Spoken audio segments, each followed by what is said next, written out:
ಸಿರಗುಪ್ಪದ ಗಾಯತ್ರಿ ವಿದ್ಯಾಮಂದಿರ ಶಾಲೆಯಲ್ಲಿ ಕರ್ನಾಟಕ ದರ್ಪಣ ವಸ್ತು ಪ್ರದರ್ಶನ.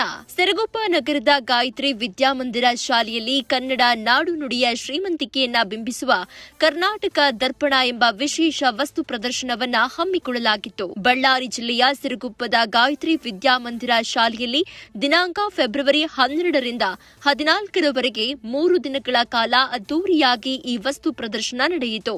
ಕಾರ್ಯಕ್ರಮವನ್ನು ಉದ್ಘಾಟಿಸಿ ಮಾತನಾಡಿದ ಕನ್ನಡ ಸಾಹಿತ್ಯ ಪರಿಷತ್ ತಾಲೂಕು ಘಟಕದ ಅಧ್ಯಕ್ಷರಾದ ಡಾಕ್ಟರ್ ಮಧುಸೂದನ ಕಾರಿಗನೂರು ಅವರು, ಕನ್ನಡಿಗರು ತಮ್ಮ ಊರಿನಲ್ಲಿರುವ ಅನ್ಯ ಭಾಷಿಕರಿಗೆ ಕನ್ನಡ ಕಲಿಸುವ ಕೆಲಸ ಮಾಡಬೇಕು. ಜಾಗತಿಕವಾಗಿ ಇಂಗ್ಲಿಷ್ ಅವಶ್ಯಕವಿದ್ರೂ ನಮ್ಮ ತಾಯ್ನುಡಿ ಕನ್ನಡವನ್ನ ಉಳಿಸಿ ಬೆಳೆಸುವ ಜವಾಬ್ದಾರಿ ನಮ್ಮೆಲ್ಲರ ಮೇಲಿದೆ ಅಂತ ತಿಳಿಸಿದರು. ಈ ಪ್ರದರ್ಶನದಲ್ಲಿ ಬೀದರ್ನಿಂದ ಚಾಮರಾಜನಗರದವರೆಗಿನ ಕರ್ನಾಟಕದ ಕಲೆ, ವಾಸ್ತುಶಿಲ್ಪ, ಭೌಗೋಳಿಕ ಪರಿಸರ ಮತ್ತು ಪ್ರಸಿದ್ಧ ವ್ಯಕ್ತಿಗಳ ಚಿತ್ರಗಳನ್ನ ಒಳಗೊಂಡ ವಿವರಣಾತ್ಮಕ ವಸ್ತುಗಳನ್ನು ಪ್ರದರ್ಶಿಸಲಾಯಿತು. ಮುಖ್ಯ ಅತಿಥಿಗಳಾಗಿ ಆಗಮಿಸಿದ್ದ ಸ್ತ್ರೀರೋಗ ತಜ್ಞ ಡಾಕ್ಟರ್ ಗಂಗಮ್ಮ ಮಾತನಾಡಿ, ಅನ್ಯ ಭಾಷಿಕರ ಜೊತೆ ವ್ಯವಹರಿಸುವಾಗಲೂ ಸಾಧ್ಯವಾದಷ್ಟು ಅವರಿಗೆ ಕನ್ನಡವನ್ನ ಕಲಿಸುವ ಪ್ರಯತ್ನ ಮಾಡಬೇಕು.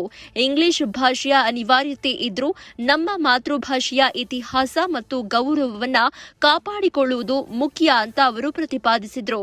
ಇನ್ನೊಬ್ಬ ಮುಖ್ಯ ಅತಿಥಿಗಳಾಗಿ ಆಗಮಿಸಿದ್ದ ಹಾಸ್ಯ ಕಲಾವಿದ ಜಿ ನರಸಿಂಹಮೂರ್ತಿಯವರು ಮಾತನಾಡಿ, ಕರ್ನಾಟಕದ ವಿವಿಧ ಜಿಲ್ಲೆಗಳ ಭಾಷಾ ಶೈಲಿಯ ಸೊಗಡನ್ನ ತಮ್ಮದೇ ಹಾಸ್ಯದ ಮೂಲಕ ವಿವರಿಸಿದರು. ಇನ್ನೊಬ್ಬ ಮುಖ್ಯ ಅತಿಥಿ ದಮ್ಮೂರು ಮಲ್ಲಿಕಾರ್ಜುನ ಅವರು ಮಾತನಾಡಿ, ಇಂದಿನ ದಿನಗಳಲ್ಲಿ ಖಾಸಗಿ ಶಾಲೆಗಳನ್ನ ನಡೆಸುವುದು ಸವಾಲಿನ ಕೆಲಸವಾಗಿದ್ದು ಪಾಲಕರ ಸಹಕಾರ ಅತ್ಯಗತ್ಯ ಅಂತ ಅಭಿಪ್ರಾಯಪಟ್ಟರು. ಕಾರ್ಯಕ್ರಮದಲ್ಲಿ ಶಾಲೆಯ ಅಧ್ಯಕ್ಷರಾದ ಮೊಹಮ್ಮದ್ ಶಕೀಬ್, ಕಾರ್ಯದರ್ಶಿ ನಸರೀನ್ ಸುಲ್ತಾನ, ಆಡಳಿತ ಮಂಡಳಿಯ ಸದಸ್ಯರು ಹಾಗೂ ಶಾಲಾ ಸಿಬ್ಬಂದಿ ವರ್ಗದವರು ಉಪಸ್ಥಿತರಿದ್ದರು. ಇಂಗ್ಲಿಷ್ ಮಾಧ್ಯಮ ಶಾಲೆಯಲ್ಲಿದ್ದರೂ ಕನ್ನಡದ ಕಂಪು ಪಸರಿಸುವಂತೆ ಮಾಡಿದ ಈ ಕಾರ್ಯಕ್ರಮವು ಪಾಲಕರು ಮತ್ತು ಮಕ್ಕಳ ಮನಗೆಲ್ಲುವಲ್ಲಿ ಯಶಸ್ವಿಯಾಯಿತು. ಸಿರಗುಪ್ಪದ ಗಾಯತ್ರಿ ವಿದ್ಯಾಮಂದಿರ ಶಾಲೆಯಲ್ಲಿ ಕರ್ನಾಟಕ ದರ್ಪಣ ವಸ್ತು ಪ್ರದರ್ಶನ.